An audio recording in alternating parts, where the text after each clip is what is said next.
नमस्कार, आप देख रहे हैं आरडी न्यूज। मैं हूं योगेश चक्रवर्ती। देश में जाति जनगणना कराने और 65% आरक्षण के बढ़ाए गए दायरे को संविधान की 9वीं अनुसूची में शामिल करने की मांग को लेकर आरजेडी आज राज्य स्तरीय धरना प्रदर्शन कर रही है।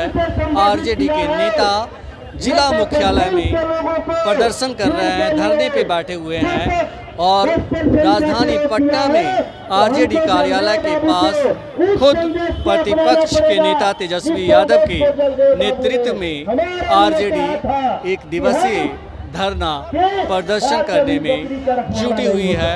बड़ी संख्या में आरजेडी के कार्यकर्ता और नेता यहाँ जुटे हैं।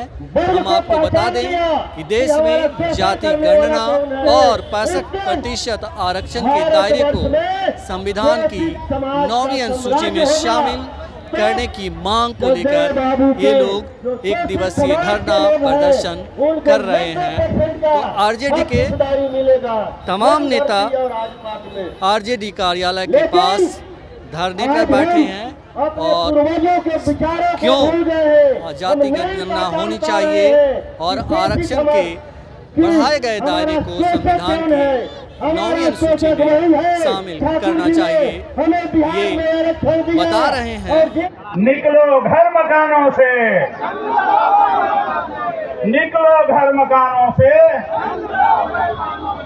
शूद्र भाइयों, आप ही सबको कह रहा हूं, शूद्र ध्यान रखिएगा। शूद्र भाइयों,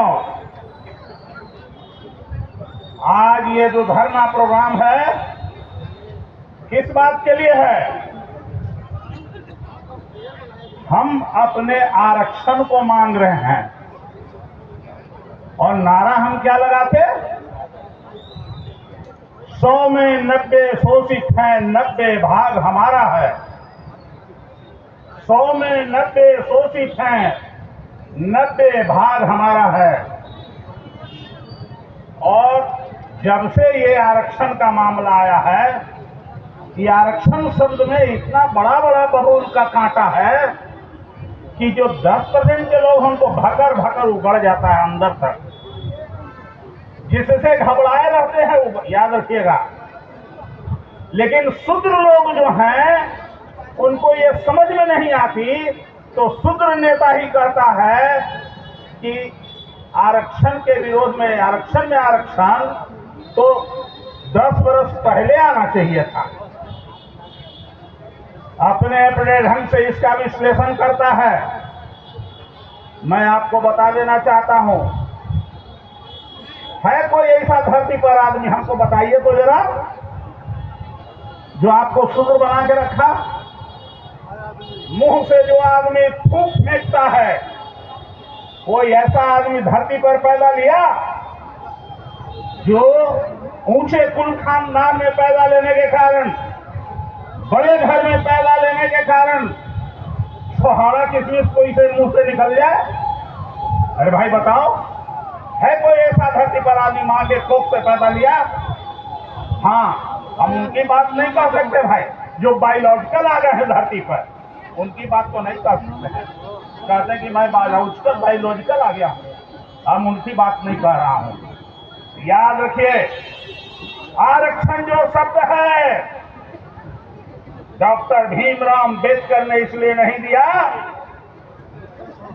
कि आप आर्थिक रूप से कमजोर हैं।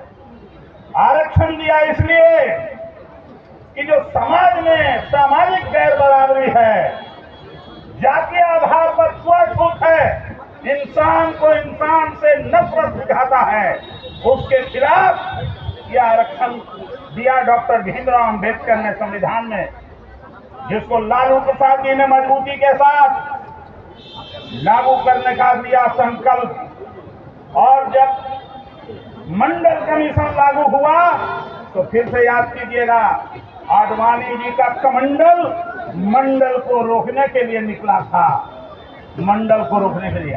आज फिर से आपके आरक्षण को रोकने के लिए जो आरक्षित वर्ग के लोग हैं वही कुछ उल्टा पुल्टा बोल रहे हैं।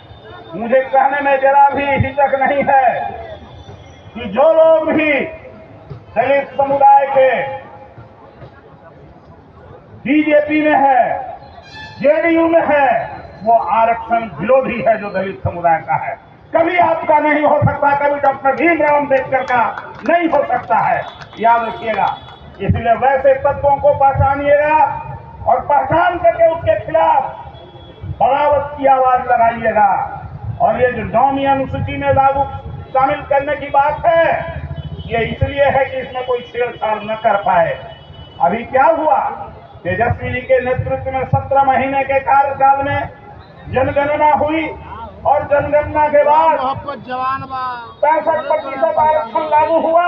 उस आरक्षण को ठंडा वस्त्र में डालने के लिए कोर्ट के सहारे से उसको फ्रीज कर दिया गया है। तो मैं आप सब लोगों से अपील करना चाहता हूं, ये डेमोक्रेसी है, डेमोक्रेसी, इसमें कोई रोक नहीं सकता है कि कोर्ट के सहारे रुक जाए। जो आपके वोट में इतनी ताकत है कि आप सबको हिला सकते हैं, इसलिए आप अपने वोट की पहचान कीजिए। आगे आने वाले दिनों में तेजस्वी यादव को मजबूती से हाथ हम मजबूत करेंगे और संविधान के 9वीं सूची में आरक्षण जो है 65% इसको लागू करवाने का काम करेंगे, लागू करवाने का काम करेंगे, याद रखिएगा। दूसरी बात और मैं कहना चाहता हूं, याद रखिएगा, जातीय जनगणना कोई रोक नहीं सकता है। जो संकल्प लिया लालू प्रसाद जी ने, जो संकल्प लिया तेजस्वी प्रसाद ने, अब कोई माई का लाल जातीय जनगणना को नहीं रोक सकता है। देश में देर हो सकता है, अंधेर नहीं हो सकता, देर हो सकता है, अंधेर नहीं हो सकता। इसलिए आपका झंडा बुलंद है, राष्ट्रीय जनता दल का झंडा बुलंद है, और जब तक ये संविधान है तब तक कोई इसको रोक नहीं सकता है। जातीय जनगणना और 9वीं सूची में आरक्षण को डालने का काम दलित भाइयों से मैं पूछना चाहता हूं। मुंह हल्ला दोस्त एक मिनट में और अपनी बात, मुंह बड़ी तेजी से हल्ला कर करके कहता है कि बहुत आरक्षण मिला, बहुत आरक्षण मिला दलितों को। है कोई यहाँ माई का लाल जो हमको बता दे कि 2014 के बाद किसी दलित छात्रों को छात्रवृत्ति मिली है? कॉलेज में छात्रवृत्ति बंद हो गए। जहां कारखाना था पढ़े लिखे लोगों का निकलने का, कारखाना बंद हो गया। आज तक जुडिशियरी में आरक्षण नहीं मिला। हमारा लागू कितना हुआ आरक्षण भाई? और अभी कहता है आरक्षण में आरक्षण लागू है। बेईमानो,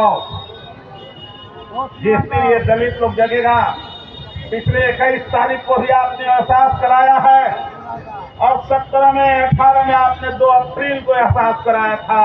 और जरूरत पड़ी तो आरक्षण को बचाने के लिए नहीं, आरक्षण से जिनको चोट लगता है, डर लगता है, उनको समझाने के लिए फिर से देश में आंदोलन हो सकता है। राष्ट्रीय जनता दल का झंडा हमेशा बुलंद रहेगा, उसके पीछे हमेशा झंडा बुलंद रहेगा। तेजस्वी यादव के नेतृत्व में हम लोग आगे बढ़ेंगे। बस इतना ही करके, और बहुत कुछ बोलना था, समय नहीं है। हमारे नेता को लाइव टीवी पर जाना है, इसलिए बहुत बहुत धन्यवाद।